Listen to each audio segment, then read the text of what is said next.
This video will demonstrate on how to install the hard drive and the preloaded software USB into your Xerox VersaLink C7025 machine. You're going to want to make sure that the machine is off for these first few steps. And then the next thing we're going to want to do is go to the back of the machine, and we're going to want to access this panel by taking off this one screw.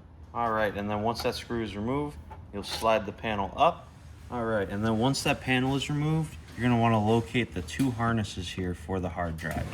You're going to want to undo this guy here, and then push the tab on the white one, pull out, and then undo this clip to remove the hard drive.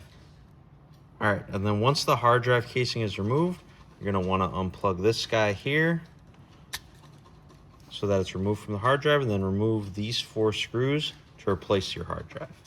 And then once your new hard drive is installed and harness is plugged back in, you're going to line up these pegs here with the sliders in the bracket. So you're going to slide it in, make sure it clicks, and then you're going to put this wire in with the white plug there, and you're going to put this guy in with the black there.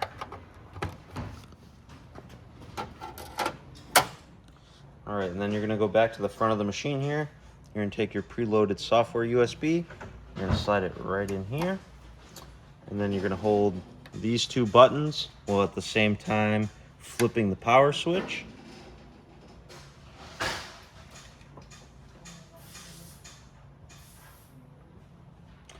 And you'll get to this menu here. Alright, and then once you get up to this menu, you're going to want to simultaneously hit the A and B in special boot and the home button until you get that number pad there.